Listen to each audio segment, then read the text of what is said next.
And welcome back to my YouTube channel. ಯಾರೆಲ್ಲ subscribe ಮಾಡಿದವರು ಅವ್ರಿಗೆ ತುಂಬ ಥ್ಯಾಂಕ್ಸ್. ಯಾರೆಲ್ಲ ಸಬ್ಸ್ಕ್ರೈಬ್ ಇನ್ನೂ ಮಾಡಿಲ್ಲೋ ಅವರೆಲ್ಲ ಪ್ಲೀಸ್ ಸಬ್ಸ್ಕ್ರೈಬ್ ಮಾಡ್ಕೊಳ್ಳಿ ಅಂತ ನಾನು ಈ ವಿಡಿಯೋನ ಸ್ಟಾರ್ಟ್ ಮಾಡ್ತಾಯಿದ್ದೀನಿ. ಸೊ ನಿಮ್ಮೆಲ್ಲರನ್ನೂ ನಾನು ಮಹಾನಂದಿ ಟೆಂಪಲ್ಗೆ ಕರ್ಕೊಂಡು ಹೋಗ್ತಾಯಿದ್ದೀನಿ. ಇದಿರೋದು ಆಂಧ್ರ ಪ್ರದೇಶಲ್ಲಿ. ಸೊ 2023ಯಲ್ಲಿ ನಾವೆಲ್ಲ ಒಂದು ಫ್ಯಾಮಿಲಿ ಒಂದು ಟ್ರಿಪ್ ಮಾಡಿದ್ವಿ.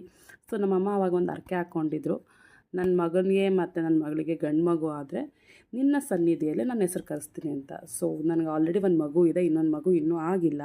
ನನ್ನ ತಮ್ಮನಿಗೆ ಗಂಡು ಪಾಪು ಆಯಿತು. ಹಂಗಾಗಿ ಆ ದೇವಸ್ಥಾನದಲ್ಲಿ ಹೆಸರು ಕಟ್ಟಿಸ್ಬೇಕು ಅಂತ ಹೋಗ್ತಾಯಿದ್ದೀವಿ. ಸೊ ಸ್ವಲ್ಪ ಇನ್ಫಾರ್ಮೇಷನ್ ದೇವಸ್ಥಾನದ ಬಗ್ಗೆ ನಿಮಗೆ ಕೊಡ್ತೀನಿ. ಇದೊಂದು ಪವರ್ಫುಲ್ ದೇವಸ್ಥಾನ ಅಂತಲೇ ಹೇಳ್ಬೋದು. ಜೊತೆಗೆ ಇದೊಂದು ಪ್ರಾಚೀನವಾದ ದೇವಸ್ಥಾನ. ನಾವು ಬೆಂಗಳೂರು ಅರೌಂಡ್ 1 o'clock ಬಿಟ್ವಿ. ಸೊ ಆಲ್ಮೋಸ್ಟ್ 8 hours ಜರ್ನಿ ಆಗುತ್ತೆ. ಸೊ ಇದೊಂದು ರೋಡ್ ಟ್ರಿಪ್ ಅಂತಲೇ ಹೇಳ್ಬೋದು. ನಾವು ಕಾರಲ್ಲಿ ಹೋಗಿದ್ವಿ, ಇನೋವಾ ಕಾರಲ್ಲಿ. ಸೊ ಟ್ರಾವೆಲೆಲ್ಲ ಕಂಫರ್ಟಬಲೇ ಆಗಿತ್ತು. ಜೊತೆಗೆ ಡ್ರೈವರ್ ಬಂದು 70 ಮತ್ತು 80 ಮೇಲೆ ಅವ್ನ ಗಾಡಿ ಎತ್ತತಾನೇ ಇರಲಿಲ್ಲ. ತುಂಬ ಸ್ಲೋ ಆ್ಯಂಡ್ ಸ್ಟಡಿಯಾಗಿ ಫೋಕಸ್ಡಾಗಿ ಓಡಿಸ್ತಾಯಿದ್ರು. ಆರಾಮಾಗಿತ್ತು ಟ್ರಾವೆಲಿಂಗ್ ಅಂತೂ. ತುಂಬ ಸುಸ್ತಂತನೋ ಜೊತೆಗೆ ಇರಿಟೇಷನ್ ಥರ ಏನೂ ಆಗಲಿಲ್ಲ. ಯಾಕಂದರೆ ಮಕ್ಕಳಿತ್ತು, ಹಾಗಾಗಿ ನಾವು ಜಾಸ್ತಿ ಸ್ಪೀಡ್ ಹೋಗಲಿಲ್ಲ. ಒಂದು 8 ತಿಂಗಳ ಮಗು, ಒಂದು 3 ವರ್ಷದ ಮಗು. ಸೊ ಅವ್ರಿಗೆ ಕಂಫರ್ಟ್ ಝೋನ್ ಕ್ರಿಯೇಟ್ ಮಾಡಬೇಕು ಅಂತ ನಾವು ನಿಧಾನಕ್ಕೆ ಹೋಗ್ತಾಯಿದ್ವಿ. ಬಿಸಿಲು ಮಾತ್ರ ತುಂಬ ಇದೆ. ಬೆಂಗಳೂರಲ್ಲಿ ಇಷ್ಟೊಂದು ಬಿಸಿಲಿತ್ತು, ಬಟ್ ಆಂಧ್ರ ಪ್ರದೇಶಲ್ಲಂತೂ ಕೇಳೋಕ್ಕೆ ಆಗಲ್ಲ. ಯಾಕಂದರೆ ಸ್ವಲ್ಪ ಅದು ಡ್ರೈ ಲ್ಯಾಂಡ್ ಆಗಿರೋದ್ರಿಂದ ಹೆವಿ ಬಿಸಿಲು. ನಾವು ಆಲ್ಮೋಸ್ಟ್ ಮಧ್ಯಾಹ್ನ ಆಗಿತ್ತು ಹೊರಡೋ ತನಕ. ಮಧ್ಯಾಹ್ನ ನಾವೆಲ್ಲೂ ಊಟಕ್ಕೆ ನಿಲ್ಲಿಸಲಿಲ್ಲ. ನಾವು ಮನೇಲೇ ಪ್ಯಾಕ್ ಮಾಡ್ಕೊಂಡಿದ್ವಿ ಮಧ್ಯಾಹ್ನಕ್ಕೆ ಪಲಾವ್ ಮತ್ತು ರಾತ್ರಿಗೆ ಚಪಾತಿ ಕರಿ ಅಂತ. ಯಾಕಂದರೆ ಅಲ್ಲಿ ಊಟಕ್ಕೆಲ್ಲ ಸ್ವಲ್ಪ ಅಷ್ಟೊಂದು ಫೆಸಿಲಿಟೀಸ್ ಇಲ್ಲ. ಯಾಕಂದರೆ ಫುಲ್ ಹಳ್ಳಿ ಥರ ಇರೋದು ಜಾಗ, ಸಿಟಿಗೆ ಬರಲ್ಲ. ಹೋಗೋದೇ ನಮ್ಗೆ ಗೊತ್ತಿತ್ತು. ಆಲ್ಮೋಸ್ಟ್ ನಾವು 9:30 to 10 o'clock ಆಗುತ್ತೆ ನಾವು ಹೋಗೋ ತನಕ ಅಂತ. ಬಟ್ ಮಕ್ಕಳಿರೋದ್ರಿಂದ ಅವಾಗವಾಗ ಬ್ರೇಕ್ ತೊಗೊತಾ ಇದ್ವಿ, ಅಲ್ಲಲ್ಲಿ ಸ್ಟಾಪ್ ಮಾಡ್ತಾಯಿದ್ವಿ. ಹಾಗಾಗಿ ಇನ್ನೂ ಟೈಮ್ ಜಾಸ್ತಿನೇ ಆಯಿತು.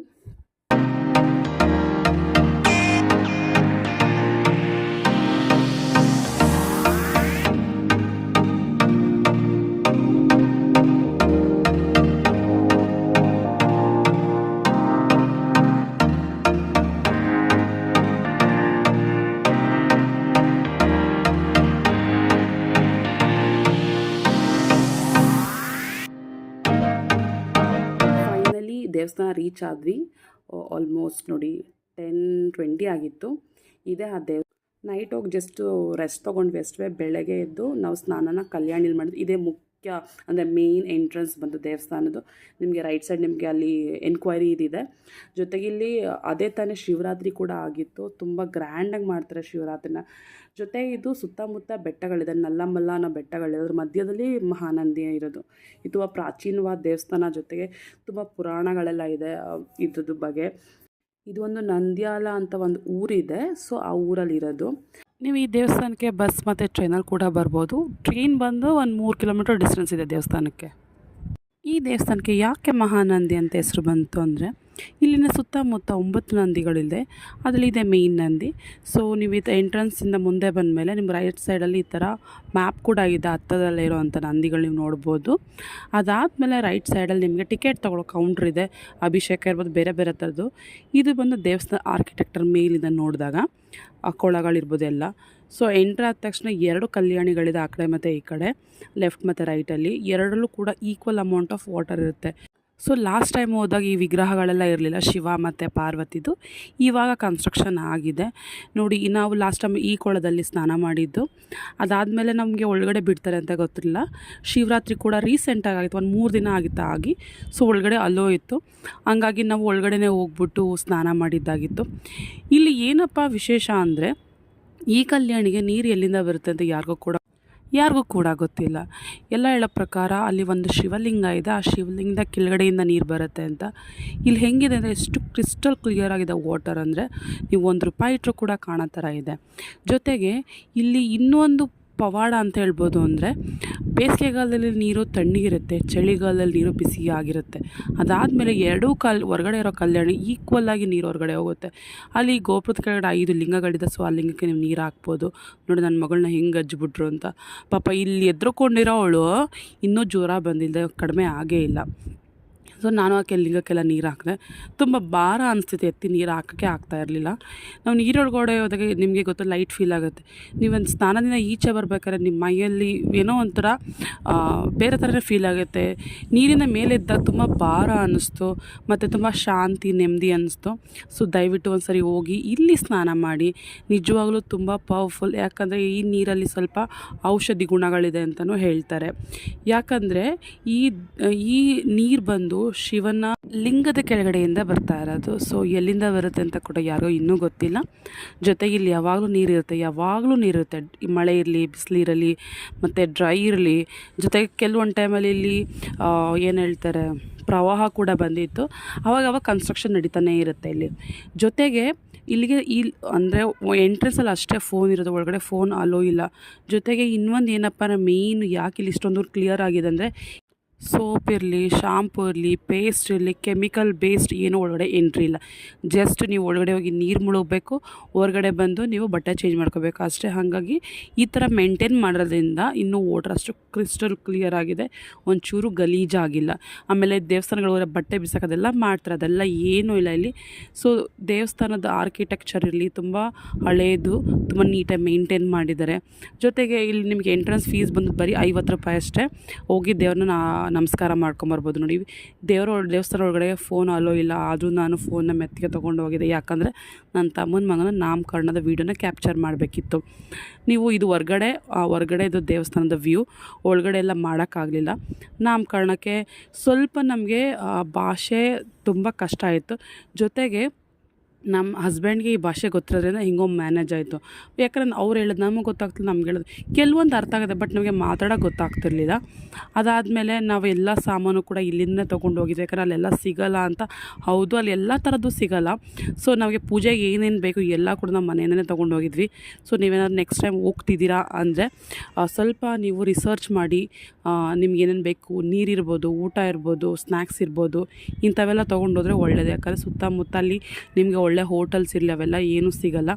ಯಾಕಂದರೆ ಬೇಸಿಗೆ ಇರೋದ್ರಿಂದ ವಾಟರ್ ಇನ್ಫೆಕ್ಷನ್ ಆಗ್ಬೋದು. ಯಾಕಂದರೆ ನೋಡಿ, ನನ್ನ ವಾಯ್ಸ್ ಹೊರಟೋಗಿದೆ, ಇನ್ನೂ ಕೂಡ ನನಗಿನ್ನೂ ಕ್ಲಾರಿಟಿ ಬಂದಿಲ್ಲ ವಾಟರ್ ಇನ್ಫೆಕ್ಷನಿಂದ. ಹಾಗಾಗಿ ತುಂಬ ಚೆನ್ನಾಗಾಯಿತು. ಇಲ್ಲಿ ಏನಪ್ಪ ಅಂದರೆ ಏನು ಡಿಮ್ಯಾಂಡ್ ಇಲ್ಲ, ನಾವು ತುಂಬ ಕಡಿಮೆ ದುಡ್ಡಲ್ಲೇ ನೀವು ಮಾಡ್ಕೊಂಡು ಬರ್ಬೋದು. ಟ್ರಾವೆಲಿಂಗ್ ಸ್ವಲ್ಪ ಜಾಸ್ತಿ ಆಗುತ್ತೋ ಹೊರತು ದೇವಸ್ಥಾನ ಅಷ್ಟೊಂದು ದುಬಾರಿ ಅನಿಸಲ್ಲ. ಇದು ನಾಮಕರಣಕ್ಕೆ ಜಸ್ಟ್ 300 ರೂಪಾಯಿ ತೊಗೊಂಡ್ರು ಅಷ್ಟೇ. ನಿಮಗೆ ರುದ್ರಾಭಿಷೇಕ, ಜಲಾಭಿಷೇಕಕ್ಕೆ 500 ರೂಪಾಯಿ ತೊಗೊಂಡ್ರು. ಆದರೆ ಇಲ್ಲಿ ಇಬ್ಬರಿಗೆ ಮಾತ್ರ 1 ಟಿಕೆಟ್ ಅಲೋ ಇರೋದು. ನಾವು ನಮ್ಮ ಕರ್ನಾಟಕದಲ್ಲಿ 1 ಟಿಕೆಟ್ ತೊಗೊಂಡ್ರೆ ಒಬ್ರಿಗಿರುತ್ತೆ, ಅಥವಾ ಫ್ಯಾಮಿಲಿ ಫುಲ್ ತೊಗೊಂಡು ಹೋಗ್ಬೋದು, ಹಾಗಿರುತ್ತೆ. ಬಟ್ ಇಲ್ಲಿ 1 ಟಿಕೆಟ್ಗೆ ಇಬ್ಬರು ಮಾತ್ರ ಅಲೋ ಇರುತ್ತೆ. ಅರ್ಚನೆ ಇರ್ಬೋದು, ಕುಂಕುಮಾರ್ಚನೆ ಇರ್ಬೋದು, ಅಥವಾ ದೇವರಿಗೆ ಅಭಿಷೇಕ ಮಾಡೋದಿರ್ಬೋದು, ಎಲ್ಲ ಮಾಡಬೇಕು.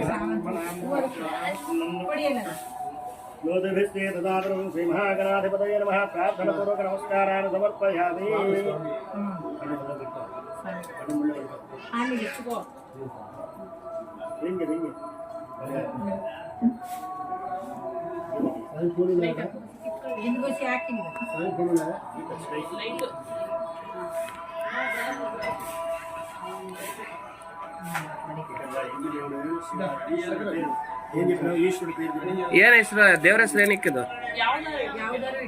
ಮಹಾನಂದೀಶ್ವರಾಯ ನಮಃ.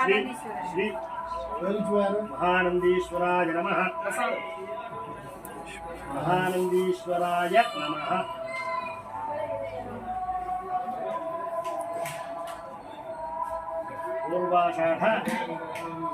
ಪೂರ್ವಾಷಾಢ ನಕ್ಷತ್ರ ನಾಮಾಸು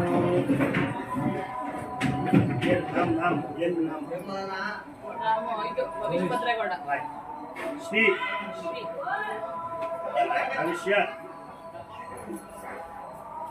ಭದ್ರಗೌಡ ನಾಮಾಸೇಕಟೆ ನಾಮಕರಣ ಮುಹೂರ್ತಸ್ಸು ನಾಮಕರಣ ಮುಹೂರ್ತಕಾಲೇ ಸೂರ್ಯಾದೀನಾಂ ನವಾನಾಂ ಗ್ರಹಾಣಾಂ ಅತ್ಯಂತ ಅನುಕೂಲ್ಯ ಶುಭಫಲಾಪ್ತಿರಸ್ತು.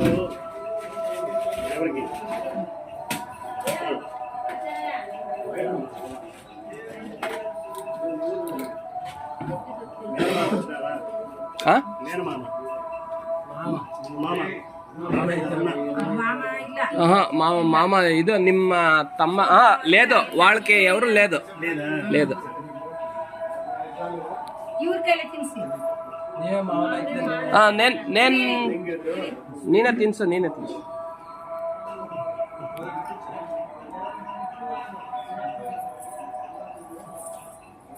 తీసుకోమని పేరు తీసుకుని చెప్పు ఇక్కడ పెట్టి పేరు చెప్పు ಕಿವಿಲೆ ಹೇಳು ಫಸ್ಟ್ ದೇವ್ರ ಹೆಸರು ಹೇಳು. ಮಹಾನಂದೀಶ್ವರ. ಬಲಗಡೆ ಕಿವಿಲೆ ಹೇಳು. ಮಹಾನಂದೀಶ್ವರ ಅಂತ ಹೇಳು. ಮಹಾನಂದೀಶ್ವರಾಯ ನಮಃ. ಪೂರ್ವ ಪುರೋಷ್ಠಪಾದ ನಕ್ಷತ್ರ ನಾಮಾಸಿ ಹೇಳು ಇವಾಗ.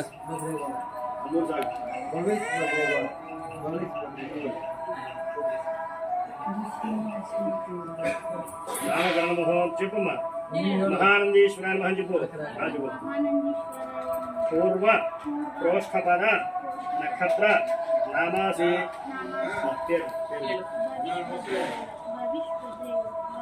శతమానం భవదేహతాయ పురుషేంద్రియ ఆయుష్యేంద్రియే ప్రతిష్టతి. పరమేశ్వరానుగ్రహ. ಸೊ ಮಗುಗೆ ಮಹಾನಂದೀಶ್ವರ ಅಂತ ಹೆಸರು ಕಟ್ವಿ. ಜೊತೆಗೆ ನಾವು ಕಟ್ಟಬೇಕಾಗಿದ್ದು ಭವಿಷ್ ಭದ್ರೇಗೌಡ ಅಂತ ಎರಡನ್ನೂ ಅಲ್ಲಿ ಕಿವಿಲಿ ಹೇಳಿಸಿದ್ರು. ಇದೇ ಆ ದೇವಸ್ಥಾನ. ಸೊ ಈ ದೇವಸ್ಥಾನಕ್ಕೆ ನಮ್ಮ ಕೈಯಲ್ಲಿ ಹಾಲು ಮತ್ತು ನೀರು ಜಲಾಭಿಷೇಕ ಎರಡೂ ಮಾಡಿಸಿ ಆ ಲಿಂಗಕ್ಕೆ ನಮ್ಮ ತಲೆ ಮುಟ್ಬೋದು ಆ ಥರ ಎಲ್ಲ ಮಾಡಿ ಕಳಿಸ್ತಾರೆ. ಬಟ್ ಬೇರೆ ದೇವಸ್ಥಾನಗಳಲ್ಲಿ ಎಲ್ಲೂ ಈ ಥರ ಅಲ್ಲೂ ಇಲ್ಲ. ಮಹಾನಂದಿ ನಿಜ ಇದು ಒಂದು ಯುನೀಕ್ ಆಗಿರುತ್ತೆ.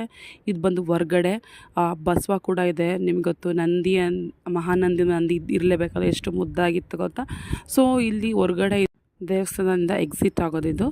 ಎಕ್ಸಿಟ್ ಆದಮೇಲೆ ತುಂಬ ಚೆನ್ನಾಗಿ ಒಳ್ಳೆ ಗಾಳಿ ಇದೆ. ಇದೊಳ್ಳೆ ಹಳೆಯ ಆರ್ಕಿಟೆಕ್ಚರ್. ಅವರು ಆದಷ್ಟು ಟ್ರೈ ಮಾಡಿದ್ದಾರೆ ಕಾಪಾಡ್ಕೊಳ್ಳೋಕ್ಕೆ. ಕೆಲವೊಂದು ಹೊರ್ಗಡೆ ಅಷ್ಟೊಂದು ಉಳಿದಿಲ್ಲ, ಅದು ನೀಟಾಗಿ ಮೇಂಟೈನ್ ಮಾಡಿದ್ದಾರೆ. ಒಂಚೂರು ಕಸ ಅದು ಇದೆಲ್ಲ ಇಲ್ಲ. ಬಟ್ ಹೆವಿ ಬಿಸಿಲು. ಈ ಮರದ ಕೆಳಗೆ ತುಂಬ ಒಳ್ಳೆ ಗಾಳಿ ಬರ್ತಿತ್ತು.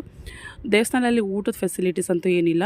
ನೀವು ಬಂದರೆ ರೈಟ್ ಸೈಡಲ್ಲಿ ಇಲ್ಲಿ ನಿಮಗೆ ಲಾಡು ಇರ್ಬೋದು, ಮತ್ತು 20 ರೂಪಾಯಿಗೆ ಪುಳಿಯೋಗರೆನೋ ಅಲ್ಲ, ಆ ಕಡೆ ಚಿತ್ರಾನ್ನೋ ಅಲ್ಲ, ಆ ಥರ ಪ್ರಸಾದ ಕೊಡ್ತಾರೆ. ತುಂಬ ಚೆನ್ನಾಗಿರುತ್ತೆ. ನಿಮಗೆ ಒಂದು 2 ಪ್ಯಾಕೆಟ್ ತೊಗೊಂಡು ತಿನ್ಕೊಂಡ್ರೆ ತೃಪ್ತಿ ಆಗುತ್ತೆ. ಸೊ ನಾವೆಲ್ಲ ಮುಗಿಸ್ಕೊಂಡು ಈಚೆ ಬರೋ ತನಕ ಮಧ್ಯಾಹ್ನನೇ ಆಗೋಗಿತ್ತು. ಹೆಸರು ಕಟ್ಸಿರೋದ್ರಿಂದ ನಾವು ಸ್ವೀಟ್ ಡಿಸ್ಟ್ರಿಬ್ಯೂಟ್ ಮಾಡ್ತೀವಿ. ಜೊತೆಗೆ ಪ್ರಸಾದ ತಿಂದ್ಕೊಂಡು ಈಚೆ ಬಂದ್ವಿ. ಸ್ವಲ್ಪ ತಲ್ಲೇ ತುಂಬ ಟೈಮ್ ಸ್ಪೆಂಡ್ ಮಾಡಿದ್ವಿ. ಯಾಕಂದರೆ ಇದೇ ಆ ಪ್ರಸಾದ ಈ ಥರ ಕವರಲ್ಲಿ ಕೊಡ್ತಾರೆ. ತುಂಬ ಸುಸ್ತಾಗಿತ್ತು. ಕೂತೇ ಇದ್ವಲ್ವಾ, ಇಲ್ಲಿ ತಣ್ಣ ಗಾಳಿ ಬೀಸ್ತಿತ್ತು. ಟೈಮ್ ಸ್ಪೆಂಡ್ ಮಾಡಿಕೊಂಡು ಚೆನ್ನಾಗಿತ್ತು ನೋಡಿ. ಈ ಥರ ಎಲ್ಲ ಇದೆ. ಸಿಂಗಲ್ ಆಗಿದೆ. ಆದಷ್ಟು ಮೇಂಟೈನ್ ಮಾಡಿದ್ದಾರೆ ಇದನ್ನು. ತುಂಬ ಹಳೆಯದು. ಇಷ್ಟು ಮೇಂಟೈನ್ ಮಾಡಿರೋದು ಹೇಳ್ಬೇಕು ಗ್ರೇಟ್ ಅಂತ. ಕಸ ಅಂತೂ ಒಂಚೂರಿಲ್ಲ. ತುಂಬ ಕ್ಲೆನ್ಸಿನೆಸ್ ಆಗಿದೆ. ಇಲ್ಲಿ ಕುಡಿಯೋಕ್ಕೆ ನೀರು ಇರ್ಬೋದು, ಎಲ್ಲ ಸಿಗುತ್ತೆ. ಇದೆ ಹೊರಗಡೆ ಹೋಟೆಲ್ಸ್ ಎಲ್ಲ ಏನು ನಾವು ಉಳ್ಕೊಂಡಿದ್ದು ರೂಮ್ ಇದು. ಇದಕ್ಕೆ ಬ್ರಾಹ್ಮಣರಿಗೆ ಅಂತ ಇತ್ತು. ಬಟ್ ನಮಗೂ ಅಲೋ ಮಾಡಿದ್ರು. 600 ರೂಪೀಸ್ ಅಷ್ಟೇ ಪರ್ ರೂಮು. 3 ಜನಕ್ಕೆ ಅಲೋ ಇತ್ತು. ಅದು ಮುಗಿಸ್ಕೊಂಡು ಮಧ್ಯಾಹ್ನ ನಾವು ಒಂದು 2:30-3 ಗಂಟೆ ಆಗಿತ್ತು. ಹೆವಿ ಬಿಸಿಲು ಹೊರಟ್ವಿ. ದರ್ಶನ ತುಂಬ ಚೆನ್ನಾಗಾಯಿತು. ನೀವೊಂದ್ಸರಿ ಹೋಗಿದ್ದು ಬನ್ನಿ. ತುಂಬ ಪವರ್ಫುಲ್ ಆಗಿದೆ. ಜೊತೆಗೆ ನಾವು ಅಂದ್ಕೊಂಡಿದ್ದು ಈಡೇರುತ್ತೆ ಖಂಡಿತವಾಗ್ಲೂ. ಯಾಕಂದರೆ ಇದೇ ಒಂದು ಲೈವ್ ಎಕ್ಸಾಂಪಲ್. 2 ವರ್ಷದಿಂದ ಅಂದ್ಕೊಂಡು ಬಂದಿದ್ವಿ. ಈ ಸರಿ ಮಗು ಆಗಿದೆ ನನ್ನ ತಮ್ಮನಿಗೆ. ಅದು ಗಂಡು ಮಗು ಆಗಿದೆ. ಬೆಂಗಳೂರು ಕಡೆ ಹೊರಟ್ವಿ. ನಿಮಗೆ ಗೊತ್ತು ಎಷ್ಟು ದೂರ ಅನಿಸ್ತು. ಯಾಕಂದರೆ ಒಂದೇ ದಿನ ಹೋಗಿ ಬರಲಿಕ್ಕಾಗಲ್ಲ. ನೀವು ಸುತ್ತಮುತ್ತ ತುಂಬ ಯಾಗಂಟಿ ಇದೆ ಮತ್ತು ಶ್ರೀಶೈಲಂ ಇದೆ. ಇದೆಲ್ಲ ಮುಗಿಸ್ಬೋದು 1 ರೌಂಡ್ ಟ್ರಿಪ್ ಮಾಡ್ತೀನಿ ಅಂದರೆ. ನಾವು ಲಾಸ್ಟಲ್ಲಿ ಹೋಗಿದ್ವಿ. ಬಟ್ ಈ ಸರಿ ಮಕ್ಕಳಿದ್ದಾರೆ ಅಂತ ನಾವೆಲ್ಲೂ ಹೋಗಲಿಲ್ಲ. ಡೈರೆಕ್ಟಾಗಿ ಹೆಸರು ಮುಗಿಸ್ಕೊಂಡು ಮನೆಗೆ ಹೊರಟ್ವಿ. ಜೊತೆಗೆ ಇಲ್ಲಿಂದ ಹೊರಗಡೆ ಬರೋ ಅಷ್ಟರಲ್ಲಿ ನಮಗೆ ಒಂದಷ್ಟು ಹಸುಗಳು ಸಿಕ್ಕಿದ್ವು. ಅದೆಷ್ಟು ಮುದ್ದಾಗಿತ್ತು. ನಮ್ಮ ಕರ್ನಾಟಕ ಸೈಡಲ್ಲಿರೋ ಹಸುಗಳೇ ಬೇರೆ ಥರ ಆಯಿತು. ಬಟ್ ಇದಂತೂ ತುಂಬ ಒಳ್ಳೆ ಬಸವಗಳಿರ್ತಾವಲ್ಲ ಹಂಗಿದ್ವು. ಅಷ್ಟೊಂದು ಹಸುಗಳಂತೂ 2-3 ಗುಂಪು ಆ ಥರ ಹೋಯ್ತಾಯಿತ್ತು. ಅದು ನೋಡಿ ತುಂಬ ಖುಷಿ ಆಯಿತು. ರೋಡಂತೂ ತುಂಬ ಚೆನ್ನಾಗಿದೆ. ಡ್ರೈವರ್ ಆರಾಮಾಗಿ ಓಡಿಸ್ಬೋದು. ಸ್ಟ್ರೈನ್ ಆಗೋದೇ ಇಲ್ಲ. ನಿಮ್ಗೇನಾದರೂ ಈ ವಿಡಿಯೋ ಇಷ್ಟ ಆಯಿತು ಅಂದರೆ ಪ್ಲೀಸ್ ಲೈಕ್ ಮಾಡಿ, ಶೇರ್ ಮಾಡಿ, ಕಮೆಂಟ್ ಮಾಡಿ. ಏನಾದರೂ ನಿಮಗೆ ಇನ್ಫಾರ್ಮೇಟಿವ್ ಅನಿಸ್ಕೊಂಡು ನಿಮ್ಮ ಫ್ರೆಂಡ್ಸ್ಗೆ ಶೇರ್ ಮಾಡಿ. ಇದಾಗಿತ್ತು 2 ದಿನದ road trip Mahanandi to Bangalore to Mahanandi. So ನನಗೆ ವಿಡಿಯೋ ಮಾಡೋದು ತುಂಬ ಲೇಟ್ ಆಯಿತು. ಯಾಕಂದ್ರೆ ನನ್ನ ವಾಯ್ಸ್ ಸರಿ ಇಲ್ಲ, ಈಗಲೂ ಸರಿ ಇಲ್ಲ. 15 ಡೇಸ್ ಆಯಿತು ವಾಟರ್ ಇನ್ಫೆಕ್ಷನಿಂದ. ಸೊ ನೆಕ್ಸ್ಟ್ ಟೈಮ್ ಒಳ್ಳೆ ವಿಡಿಯೋ ಜೊತೆ ಬರ್ತೀನಿ. ಪ್ಲೀಸ್ ವಾಚ್ ಮಾಡಿ. Thank you.